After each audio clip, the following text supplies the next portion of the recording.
नमस्कार, स्वागत है आपका। आप देख रहे हैं न्यूज नेशन। मैं हूं आपके साथ संजय यादव और मैं हूं आपके साथ सचिन दुबे। खबरों की शुरुआत करते हैं। उत्तर प्रदेश के हापुड़ में एक नागिन का इंतकाम लोगों की परेशानी का सबब बन गया है।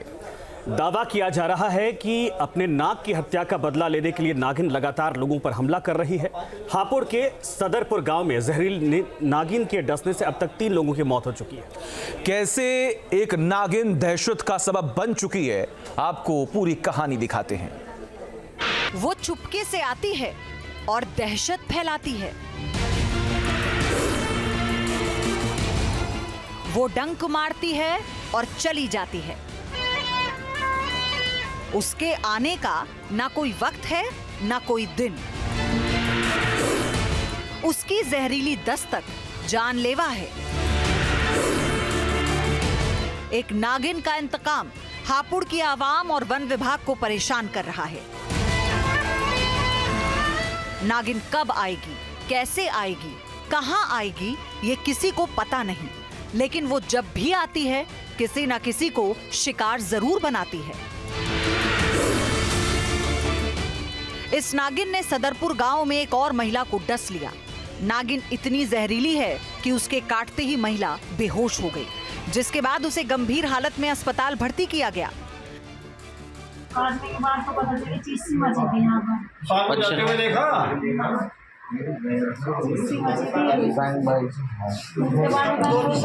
ऐसी काट दिया होगा, फिर मैंने बाजू में दर्द होने लग गया। नागिन के डसने की खबर मिलते ही पूरे सदरपुर गांव में हड़कंप मच गया। नागिन पहले ही 5 लोगों को डस चुकी है, जिसमें से 3 की मौत हो चुकी है। मोस्ट वांटेड नागिन की तलाश में वन विभाग लगातार हाथ पैर मार रहा है, लेकिन उसे कामयाबी नहीं मिल पाई। वन महकमे के अफसर बेचैन हैं और उनकी चुनौतियां लगातार बढ़ रही हैं। ऐसे में अब लोगों को अजीब और गरीब सलाह दी जा रही है। ग्रामीणों के बारे में हम यही कहना चाहेंगे, अभी जैसे कई लोगों को हमने वैसी चप्पल में और वैसी घूम रहे, जो भी अपना जूते उते पहन के घूमे, थोड़ा यहाँ वो है ज़्यादा कूड़ा कबाड़ा उसमें ना घुसें। जहरीली नागिन को पकड़ने के लिए वन विभाग तमाम जतन कर रहा है। सपेरे बुलाए गए हैं, बीन बजाई जा रही है, लेकिन सफलता अभी तक नहीं मिली। 25 अक्टूबर को वन विभाग की टीम ने एक सांप को जरूर पकड़ा, लेकिन दहशत का सबब बन चुकी नागिन वही है, इसकी पुष्टि नहीं हो पाई, क्योंकि देर शाम नागिन ने एक और महिला को डस लिया, जिससे पूरे गांव में खौफ फैल गया। असल में जिस नागिन को तलाश किया जा रहा है, उसके सिर पर 3 लोगों को मारने का इल्जाम लगा है। 3 की जान जाते जाते बची है। दावा किया जा रहा है कि ये नागिन हापुड़ के सदरपुर गांव में बदला लेने के लिए आई है और अपनी इंतकामी कसम को पूरा करने के लिए पिछले 1 हफ्ते से ये लगातार लोगों को शिकार बना रही है।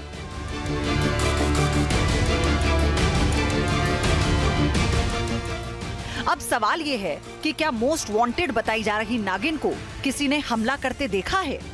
तो इसका जवाब है बिल्कुल देखा है। स्थानीय लोगों ने नागिन की जो पहचान बताई, उससे आशंका जताई जा रही है कि ये कोबरा प्रजाति की नागिन हो सकती है, जो करीब 1.5 से 2 मीटर लंबी है। इसका रंग बिल्कुल काला है और बेहद फुर्ती से हमला करती है। इसके शरीर पर चित्ते होने की बात भी कही जा रही है।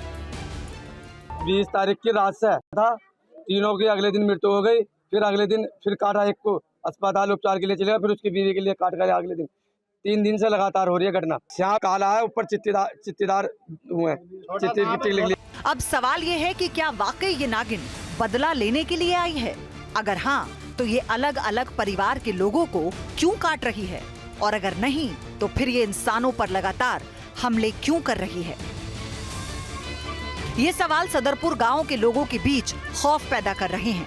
खासकर ये बात तो सपेरों और वन विभाग की टीम को भी समझ नहीं आ रही कि आखिर नागिन रात 12 बजे के बाद ही हमला क्यों कर रही है।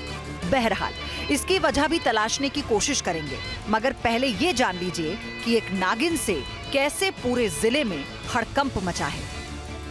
नागिन को पकड़ने के लिए मेरठ से 4 सपेरों को बुलाया गया। नागिन के डर से लोगों ने गांव से पलायन शुरू कर दिया है। खासकर बच्चों को रिश्तेदारों के यहाँ पर भेजा जा रहा है। वन विभाग और पुलिस की टीम ने भी गांव में डेरा डाल लिया है।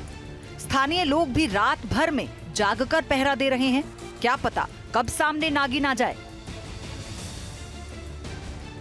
आलम यह है कि वन विभाग की टीम ने गांव में जगह जगह पोस्टर लगा दिए हैं, जिसमें नागिन से निपटने के उपाय बताए गए। नागिन से सावधान, सदरपुर के गलियों में इसी तरह के पोस्टर लगातार लगाए जा रहे हैं, जिसमें डू एंड डोंट्स लिखे हुए हैं। बताया गया है कि अगर सांप काटता है तो क्या करें, घबराएं नहीं। अगर आप घबराएंगे तो रक्तचाप बढ़ जाएगा और जहर बहुत तेजी से फैलेगा। मुंह से, जैसे फिल्मों में दिखाया जाता है, जहां सांप काटा है वहां से खून निकालने की कोशिश ना करें, क्योंकि इससे दूसरा व्यक्ति भी मुश्किल में आ सकता है। झाड़ फूंक का प्रयोग ना करें। तो यहाँ पर इस तरह की स्थिति है। लगातार जो वन विभाग है, पुलिस वाले हैं, वो ये बोर्ड पे लगा रहे हैं। कितना खौफ है, कितना डर है इस पूरे? आपने अभी देखा था कि गांव छोड़कर पब्लिक जा रही है सर। तो आप भी यही सोच रहे हैं कि अगर रात हमने अपने बालक भी भेज दिए बाहर, तो बहुत सारे परिवारों ने अपने बच्चे, परिवार बहुत चले गए, 10 घर चले गए। कुछ उम्मीद है प्रशासन से, पुलिस से? उम्मीद पर ही कामयाब है अभी तक। तो रात को क्या दरवाजे वगैरह बंद कर देते हैं, कैसे? बाहर ही रहते हैं, बाहर ही सोते हैं। यहाँ कुछ पब्लिक यहाँ सो रही थी, कुछ यहाँ सो रही थी, कुछ पैरे आदमी पैरे लगाते हैं, बच्चे और औरतें सोती हैं। नहीं, अपने बच्चे बाहर भेज दिए। ये देखिए, ज़्यादातर बच्चे, सोचिए, बाहर चले गए हैं, गायब हो गए हैं। उन्हें डर है इस बात का कि कहीं ऐसा ना हो कि नागिन उन्हें भी अपना शिकार बना ले। भाई, कितना डर लगता है, कैसी स्थिति रहती है रात को यहाँ? स्थिति ऐसी है कि कोई भी सो नहीं पा रहा। 4 दिन से लगातार घटना हो रही है। कभी किसी के परिवार में हो जाता है, कभी किसी के परिवार में हो जाता है। चश्मदीदों के बयान के आधार पर ये कहा जा सकता है कि गांव में कहर बरपाने वाला सांप कोबरा प्रजाति का है, मगर पुख्ता तौर पर ये तब तक नहीं कहा जा सकता जब तक वन विभाग की टीम इसकी पुष्टि ना कर दे, क्योंकि आम आदमी के लिए सांप की पहचान करना आसान नहीं होता। जहां तक इस इलाके की बात है तो वहां सांपों की 3 खतरनाक प्रजाति पाई जाती हैं, जिसमें पहले नंबर पर है कोबरा, जो दुनिया के सबसे जहरीले सांपों में से एक माना जाता है। दूसरे नंबर पर कॉमन करैत आता है, जिसके काटने से सबसे ज्यादा लोगों की मौत होती है। और इस लिस्ट में तीसरे नंबर पर है रसेल वाइपर, जो इस तरह छिपकर बैठता है जिसकी मौजूदगी का पता तक नहीं चल पाता। बेशक काल बनकर घूम रहे सांप ने गांव वालों के दिन का चैन, रात की नींद उड़ा रखी है।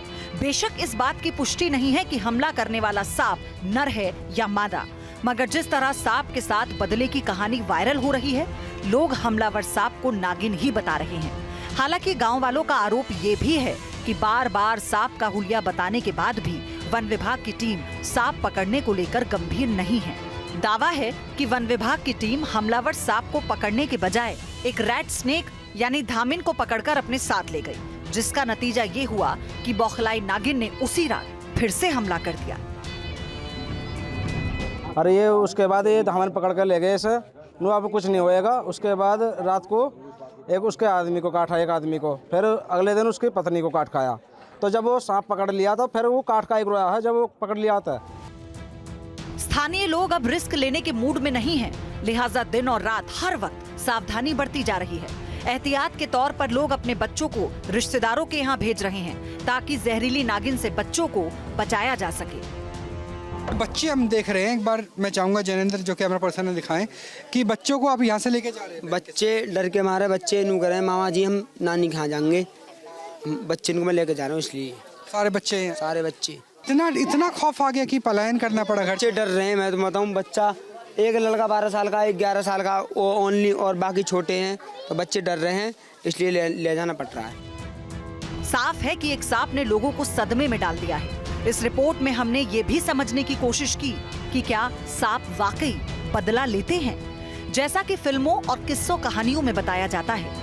बॉलीवुड से लेकर हॉलीवुड तक में ऐसी अनगिनत फिल्में बनी हैं, जिसमें ये दावा किया गया कि सांपों की याददाश्त बहुत तेज होती है और ये अपने मरे हुए साथी की आंख में देखकर उसके कातिल की तस्वीर अपने दिमाग में बिठा लेते हैं। हालांकि सांपों के जानकार इस थ्योरी को पूरी तरह से गलत बताते हैं। स्नेक एक्सपर्ट्स के मुताबिक सांपों के दिमाग में वो हिस्सा ही नहीं होता जो पुरानी यादों को एकत्रित कर कर रखता है। इसके अलावा सांपों के कान भी नहीं होते हैं जो वो बीन की आवाज सुनकर बाहर आ जाएं या नाचने लगे। सांप की मेमोरी इतनी स्ट्रांग नहीं होती क्योंकि उसका जो ब्रेन साइज होता है बहुत छोटा होता है। उसकी याददाश्त इतनी स्ट्रांग नहीं होती कि बार बार एक ही जगह पे वो आए और बदला ले।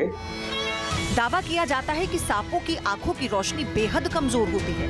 वो सिर्फ हिलती हुई चीजों को ही देख पाते हैं। यही वजह है कि सपेरे अक्सर बीन बजाते वक्त बीन को दाएं बाएं हिलाते हैं, जिसकी मूवमेंट पर सांप भी अपने फन को हिलाता है। जबकि दावा सांप के बीन सुनने का किया जाता है, लेकिन असल में ऐसा होता नहीं है।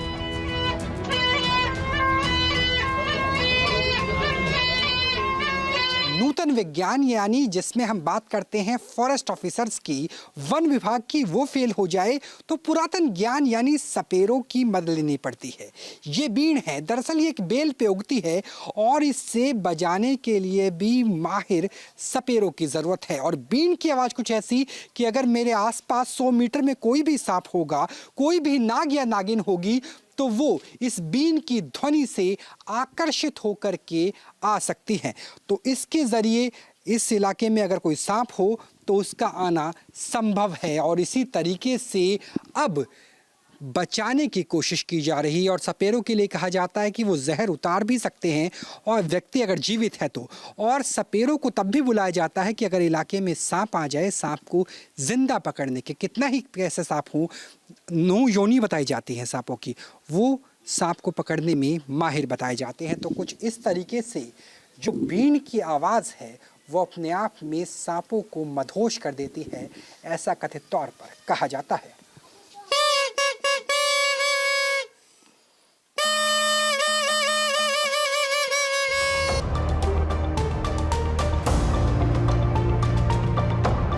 सर, आप कल पहुंचे थे हापुड़ में, क्या बुलाया था, क्या हुआ वहाँ पर, क्या कोई सांप मिला आपको? सर, प्रशासन ने बुलाया था मेरे को, वहाँ पे कोई सांप नहीं मिला, हम घर आ गए।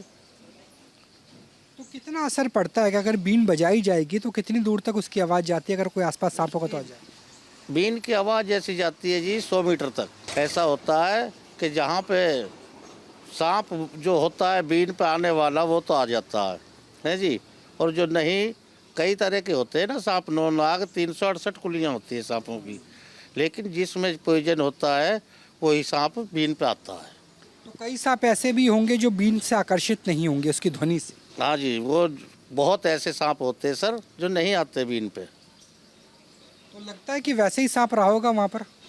नहीं सर, जहर वाला भी हो सकता है, लेकिन ऐसा थोड़ी है कि उसके ताला थोड़ी देर घेर रखा है, आज यहाँ कल को और कहीं तो मैं चला जाएगा यहाँ आसपास। जी हाँ जी हाँ जी। जहां तक सांप के बदले वाली थ्योरी का सवाल है तो कुछ स्नेक एक्सपर्ट्स इसके पीछे का पूरा वैज्ञानिक तर्क बताते हैं, जिसके मुताबिक प्रजनन काल में नाग नागिन के एक दूसरे के साथ लिपटने से फेरामिन नाम का एक रसायन बनता है, जिसकी गंध से ही नाग नागिन एक दूसरे की पहचान भी करते हैं। दावा है कि अगर इस दौरान कोई नाग या नागिन में से किसी की हत्या कर दे तो ये गंध मरने वाले शख्स के हाथों और कपड़ों या हमले में इस्तेमाल लाठी डंडे तक पहुंच जाती है। कई बार ये फेरामिन पदार्थ सांप को मारने वाले के जूते में भी लग जाता है।